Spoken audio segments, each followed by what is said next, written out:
क्या बात है? क्यों इतने नाराज़ हो? जैसे ही मैं ऑनलाइन आती हूँ तुम तुरंत ऑफलाइन हो जाते हो। मैंने ऐसा क्या कर दिया कि तुम मुझसे मुझसे यूं दूर हुए जा रहे हो? अकेले में सुबकती हुई आँखों से जलधारा बहाती हुई रत्ना अंकित को मेल लिख रही थी। सुनो, तुम्हारा फ़ोन भी नहीं लग रहा है। जितनी बार कॉल करती हूँ या तो व्यस्त आता है या फिर कवरेज क्षेत्र से बाहर। मेरा मन अजीब सी आशंकाओं से घिरने लगा है। नहीं, ये मत समझना कि तुम पर भरोसा नहीं है। अपनी जान से भी ज़्यादा तुम पर विश्वास करती रही हूँ और हमेशा करती रहूँगी। तुम्हें पता है ना कि तुमसे बात किए बिना मुझे नींद भी नहीं आती और ना एक निवाला गले से उतरता है। भोर का उजाला तो कब का हो चुका, लेकिन मेरी सुबह नहीं हुई अब तक। होगी भी कैसे? कब से तुम्हारा चेहरा जो नहीं देखा। एक बार बस एक बार बता दो ना कि मेरी क्या गलती है। मैं पूरी कोशिश करूँगी कि उस गलती को दोबारा ना दोहराऊँ और भी कोई ऐसा काम नहीं करूँगी जो तुम्हें प्यारा ना हो। तुमसे बात किए बिना मेरा एक एक पल अधूरा सा लगता है। और देखो, इस बार तो कितना समय बीत गया, मैंने तुम्हारी एक आवाज़ तक नहीं सुनी। कम से कम आज के दिन तो ऐसा मत करो। एक बार तो मुझसे बात कर लो। एक बार देख लो ना कि मेरा श्रृंगार कैसा सजता है मुझ पर। आज पहली बार तो करवा चौथ मना रही हूँ, सिर्फ तुम्हारे लिए। अगले वर्ष तुम्हारे साथ अपने घर पर करूँगी करवा चौथ, लेकिन इस साल तो मैं बिल्कुल अकेली हूँ। तुम भी मुझे नहीं समझोगे तो भला और कौन समझेगा? शायद इसीलिए नाराज़ हो मुझसे कि मैंने तुम्हें तुम्हारे घर वालों से हमारे बारे में बात करने के लिए कहा था। तो तुम ही बताओ, क्या करूँ मैं? अगर मेरे घर में सब मुझे बार बार शादी के लिए पूछते हैं, कैसे बताऊँ कि मैं तो पहले ही किसी के साथ प्रेम बंधन में बंध चुकी हूँ। मेरा मन मेरा रहा ही कहाँ, वो तो सिर्फ तुम्हारा है ना? किसी और की छाया भी कैसे पड़ने दूँ? उस दिन सुबह जब तुमने मुझसे विदा ली थी तब कहा था कि सिर्फ कुछ दिनों के लिए जाना है। मुझे फ़ोन और वीडियो कॉल पर अपने हाल बताते रहोगे, लेकिन तुमने एक भी बार मुझे याद नहीं किया। आज दोपहर तक पहुंचने का वादा किया है तुमने। भूल तो नहीं गए ना रात अपने हाथों से मेरा व्रत खुलवाना? याद है, सुबह से तैयार बैठी हूँ कि बस तुम्हारी एक नज़र पड़ जाए तो खिल जाऊँ मैं। एक मन तो तुमसे गुस्सा भी होना चाहता है कि जब तुम्हें मेरी कदर नहीं तो मैं भी क्यों घुली जाती हूँ तुम्हारी चिंता में। लेकिन क्या करूँ, तुमसे नाराज़ भी तो नहीं हो सकती ना, क्योंकि अगले ही पल तुम्हारा प्यार मेरा मन थाम लेता है। कैसी कसमकस है, कैसे बताऊँ? न किसी दोस्त से कह सकती हूँ, न घर वालों से। तुम तो जानते हो मेरे परिवार वाले कितने अलग सोच रखते हैं। एक भनक भी लग गई किसी को तो इस जन्म में हमारा मिलना कभी संभव ना हो पाएगा। ना तुम बचोगे और ना मैं। कभी कभी सोचती हूँ कि चलो कम से कम हमारी आत्माओं का मिलन तो हो पाएगा ना इस तरह, तो यही सही। लेकिन फिर खुद को संभालती हूँ तो लगता है ये जीवन तो मेरा है ना, किसी और की सोच हमारे प्रेम के मार्ग में क्यों आने दूँ? हमारे प्रेम की सज़ा तुम्हारे परिवार वाले क्यों भुगतें? डटकर खड़े होने का फैसला आ जाता है सिर्फ इस अथाह प्रेम के सहारे। और तुम इस तरह अनजान बनकर बैठ गए हो जैसे कोई खबर ही नहीं।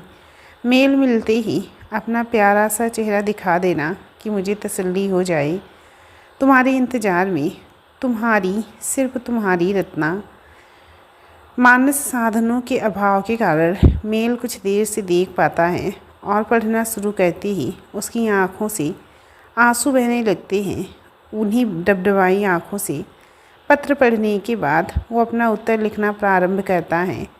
दरअसल रत्ना के प्रेम की खूबसूरत अनुभूति का उत्तर वो उसी के तरीके से देना चाहता था। प्यारी रत्ना, तुम्हारा मेल पढ़ने में कुछ विलम्ब हो गया। ऐसा लगता है कि अपने हृदय की सारी पीड़ा एक साथ उड़ेल दी हो तुमने। मुझे माफ़ करो कि तुमसे किया वादा पूरा न कर सका। चाहता तो था कि यहाँ पहुँचते ही सबसे पहले तुमसे ही बात करूँगा। तुम्हारा प्यारा मुखड़ा देखे बिना मेरा भी गुजर कहाँ है? तुम्हारी खनखनाती आवाज़ जब तक कानों में न घुल जाए अपनी सांसों की आवाज़ भी बेगानी सी लगती है।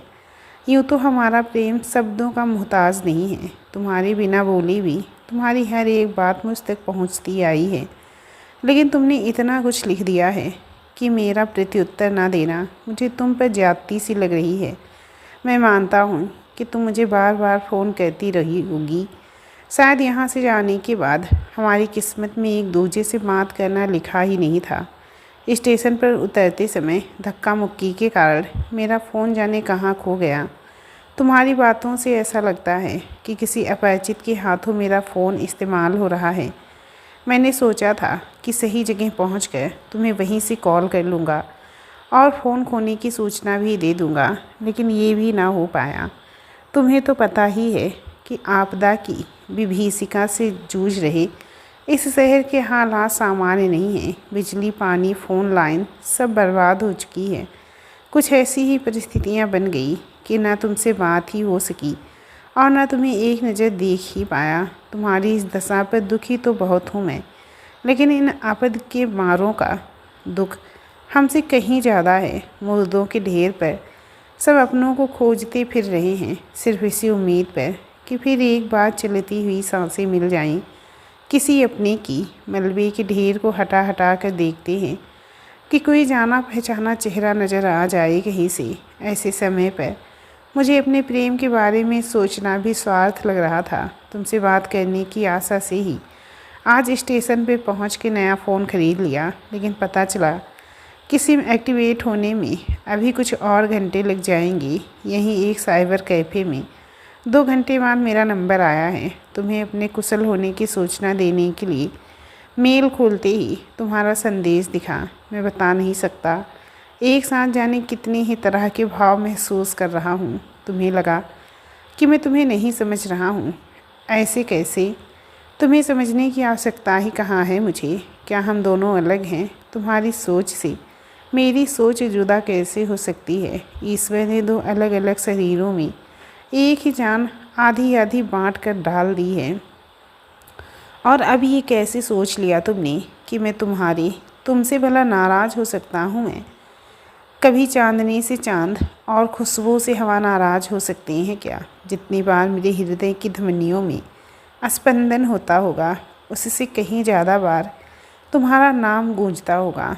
मेरे अंतरस्थल में सिर्फ तुम्हारा ही नाम अंकित है। तुम्हारी ऐसी कौन सी गलती हो सकती है जिस पर मैं कभी नाराज़ हो सकता हूँ? तुम्हारा कोमल हृदय कहाँ कभी किसी को पीड़ा पहुँचा सकता है? तुम्हें पता है, तुम्हारा श्रृंगार तो खुद ईश्वर ने करके भेजा है। तुम्हारी झील से गहरी आँखें, गुलाब से कोमल अधर, मंद मंद मुस्कुराहट और मीठी बोली के बाद तुम्हें किसी श्रृंगार की आवश्यकता ही कहाँ है? इसके बाद भी तुमने जो भी श्रृंगार किया होगा वो तुम्हारी खूबसूरती को 4 चांद ही लगा रहा होगा। अच्छा चलो ऐसा करो, आईने के सामने जाकर खड़ी हो जाओ। अब जब तुम खुद को निहारोगी ना, तब देखना मैं तुम्हारी उन्हीं आँखों में मुस्कुराता दिखूँगा।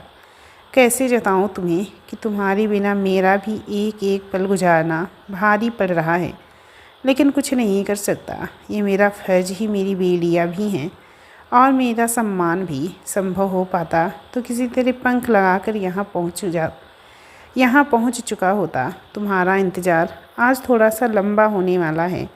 वापसी के लिए रवाना तो हो चुका हूँ, दोपहर तक तो नहीं। हाँ, उम्मीद करता हूँ कि रात तक तुम्हारे सामने ही आ जाऊँगा। मेरी चिंता मत करना, बिल्कुल ठीक हूँ। बस अपना ख्याल रखना। अपनी प्यारी रत्ना को वैसे ही खिलखिलाता देखना चाहता हूँ जैसा छोड़ कर गया था। मैं कह नहीं सकता कि तुम्हारे परिवार वाले हमारे प्यार को कभी समझ पाएंगे या नहीं, लेकिन जल्दबाजी में कोई निर्णय ना लेना। मेरे प्यार पे भरोसा रखना। कैसी भी विपरीत परिस्थितियाँ आएँ, हमारा प्रेम उनसे टकराने के लिए सदैव तैयार है। मैं हमेशा तुम्हारे साथ हूँ, चाहे जो भी हो जाए। शायद जल्दबाजी में जाते समय तुम्हें बताना ही भूल गया कि मैंने अपने घर पर हमारे लिए बात कर ली है। तो फिर कैसी नाराज़गी। मेरे परिवार वाले तुम्हें अपनाने के लिए पलकें बिछाए तैयार बैठे हैं।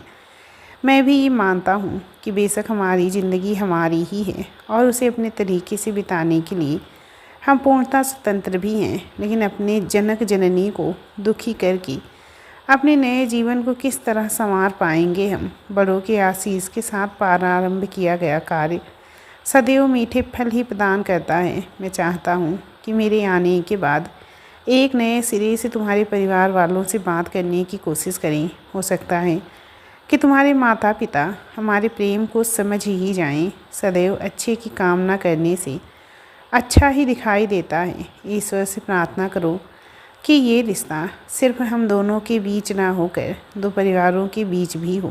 देखना, आने वाला हर त्यौहार हम साथ साथ अपने घर पर ही मनाया करेंगे।